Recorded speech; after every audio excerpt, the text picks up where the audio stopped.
नमस्कार। अपने सभी शिक्षक साथियों की समय की व्यस्तता को ध्यान में रखते हुए इस मासिक या साप्ताहिक शिक्षण योजना का निर्माण किया गया है दिसंबर माह के लिए और क्लास 4 यानी कक्षा 4 के लिए, जिसमें विशेष ध्यान रखा गया है कि आप बच्चों के सारे विषय इंक्लूड हों और साथ ही साथ क्लास में खेल प्रक्रिया हेतु खेलकूद का, पुस्तकालय हेतु पुस्तकालय का कालांश भी इसमें जोड़ा जा सके।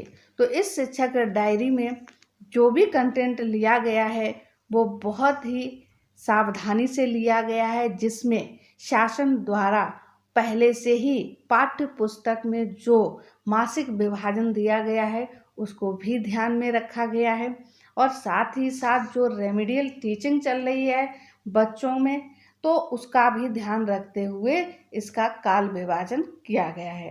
तो आइए इस शिक्षण योजना को समझते हैं कि हमने कौन सा विषय किस कालांश में क्यों रखा है। तो सबसे पहले तो देखते हैं कि जैसे कि हमारे विद्यालय का समय होता है 9 बजे से 3 बजे तक का, तो इसमें 30 मिनट तो प्रार्थना, उपस्थिति और योगा एवं अन्य क्रियाओं के लिए निर्धारित किया गया है। दूसरा 30 मिनट जो है वो भोजनावकाश हेतु है।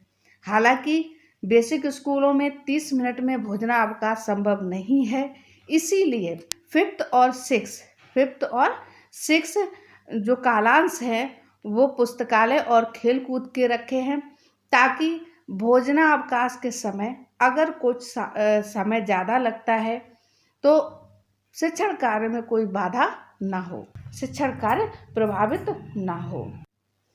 चलिए अब देखते हैं कि पाठों का विभाजन ऐसा क्यों। तो इसमें देखिए, हिंदी फर्स्ट पीरियड में फुलवारी जो पाठ्य पुस्तक है, इसमें पहले से ही जो आपके पाठ्य पुस्तक में जो विभाजन किया गया है पाठों का, तो दिसंबर माह में पाठ 17 और पाठ 18 ये 2 पाठ दिसंबर माह के लिए पहले से ही आपके समय विभाजन में निर्धारित हैं आपके पाठ्य पुस्तक में फुलवारी में। तो इन पाठों को अपनी शिक्षण योजना में इस तरह से पहले सप्ताह में और दूसरे सप्ताह में रखा गया है।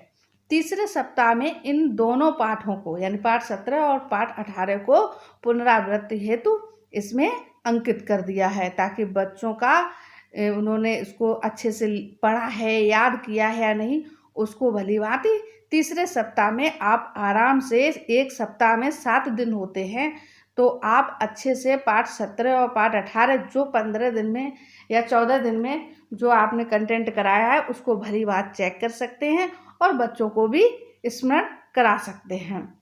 और देखिए 4th वीक है, उसमें द्वितीय सत्र परीक्षा को हमने शामिल किया है। परीक्षा की तिथि अभी पहले से हमारे पास निर्धारित नहीं है, लेकिन अनुमानित तिथि के अनुसार ये जो इसका 4th सप्ताह है, चौथा वीक है दिसंबर माह का, उसमें द्वितीय सत्र की परीक्षा को शामिल कर रखा है। क्योंकि ये हमारी मासिक शिक्षण योजना है, तो हमने पूरी कोशिश करी है कि हमारे विद्यालय में या हमारे क्लास में जो भी शिक्षण प्रक्रिया हो उसको ज़्यादा से ज़्यादा अपनी शिक्षण योजना में शामिल कर सकें। देखते हैं स्प्रिंग अंग्रेजी की पुस्तक है, इसमें भी लेसन 14 और लेसन 15 ये दिसंबर माह के लिए है, और साथ ही साथ इसमें यूज़ ऑफ आर्टिकल्स और use of countable and uncountable noun form, ये इतने चैप्टर हैं वो दिसंबर माह के लिए बच्चों के पढ़ाने के लिए पहले से ही समय विभाजन में निर्धारित हैं आपके पाठ्य पुस्तक में, जिसको हमने अपनी शिक्षण योजना में शामिल किया है।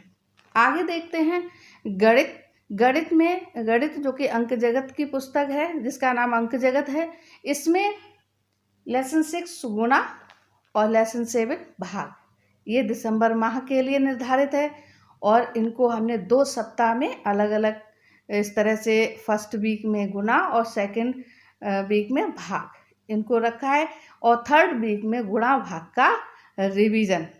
और उसके बाद देखिए 4th वीक में तो द्वितीय सत्र की परीक्षा ही होनी है।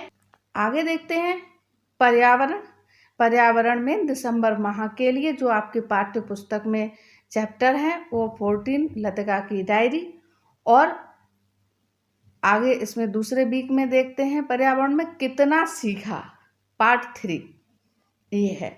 और तीसरे वीक में पर्यावरण में हमारा प्रदेश यानी उत्तर प्रदेश के बारे में बच्चों को अध्ययन कराना है पाठ्य पुस्तक की मदद से। तो ये पर्यावरण तक का आपका हुआ। अब इसके बाद आता है पुस्तकालय और खेलकूद। तो इसमें देखिए आप बच्चों की योग्यता यानी क्षमता के आधार पर जो आपके पुस्तकालय में बुक्स जो भी हैं एनसीईआरटी की या जो अलग से सहज वगैरह पुस्तक मिली हैं उनका आप डिवाइडेशन कर सकते हैं बच्चों की रुचि अनुसार। बच्चे को जो पुस्तक उसका फ़ोटो देखकर टाइटल देखकर जो पसंद आती है उसको वो बुक आप इशू करके उससे अध्ययन करा सकते हैं। ऐसे ही खेल कूद में बच्चे जो उनको गेम्स अच्छा लगता है, बच्चों की जो मेजॉरिटी हो, बच्चे क्या खेलना चाहते हैं, खो खो, कबड्डी या कैरम, लूडो, कुछ भी, तो उनकी इच्छा अनुसार आप उनको खेल कूद का काम करा सकते हो। और जैसा कि हमने पहले ही बताया कि ये कालांश 5 और 6 यहाँ पर इसलिए रखे गए हैं ताकि आप इसमें अपना भोजनावकाश जो है वो भी आराम से बच्चों को सुविधा अनुसार अधिक से अधिक समय में करवा सकें। आगे देखते हैं संस्कृत सुधा। तो इसमें भी आपकी जो पाठ्य पुस्तक है तो उसमें जो समय विभाजन दिया गया है पहले से निर्धारित है। तो उसमें पाठ 14 स्वच्छता ये फर्स्ट वीक में है, और सेकंड वीक में आप देखिए पुनरावृत्ति एवं अभ्यास। के बाद देखते हैं थर्ड वीक में। तो यहाँ पर संस्कृत सुधा में पुनरावृत्ति एवं अभ्यास। तो ये पुनरावृत्ति अभ्यास केवल ये जरूरी नहीं है कि ये 14 स्वच्छता पाठ का ही हो, क्योंकि परीक्षा आपके द्वितीय सत्र में होने वाली है। तो जहाँ पर ये पुनरावृत्ति एवं अभ्यास लिखा हुआ है तो यहाँ पर शिक्षक अपनी इच्छा अनुसार या बच्चों की जो भी उनका IQ है या जितना उनका तैयार है और उनको और तैयार कराना है तो उसके अनुसार बच्चों को उसका रिवीजन करवा सकते हैं। अब आता है कला क्राफ्ट। तो यहाँ पर भी देख लीजिए आप, कला क्राफ्ट में पहले हमने फूलों की कलाकृति यानी कि 1 सप्ताह में आप बच्चों को विभिन्न प्रकार के फूलों की जानकारी दे सकते हैं, उनसे परिचित करा सकते हैं, और साथ ही साथ बच्चों को ड्राइंग बनाना भी सिखा सकते हैं। फर्स्ट वीक में फूलों की आकृति और सेकंड वीक में यानी दूसरे सप्ताह में फलों की आकृति, और तीसरे सप्ताह में यहाँ पर विभिन्न प्रकार की वस्तुएं जैसे कि bat, ball, pencil, box, table, कुर्सी, इस तरह की वस्तुओं को बनाना बच्चों को सिखाना है। तो पहले से ही अगर आप लक्ष्य निर्धारित कर लिए हैं तो फिर आपको शिक्षण कार्य में कोई बाधा नहीं होगी। तो आपके ये है दिसंबर माह की क्लास 4th के लिए बनाई गई मासिक या साप्ताहिक शिक्षण योजना। आपको ये शिक्षण योजना कैसी लगी कमेंट बॉक्स में कमेंट करके अवश्य बताइए, और इसी तरह की अन्य क्लासेस की शिक्षण योजना को पाने के लिए चैनल को सब्सक्राइब करना ना भूलें। धन्यवाद।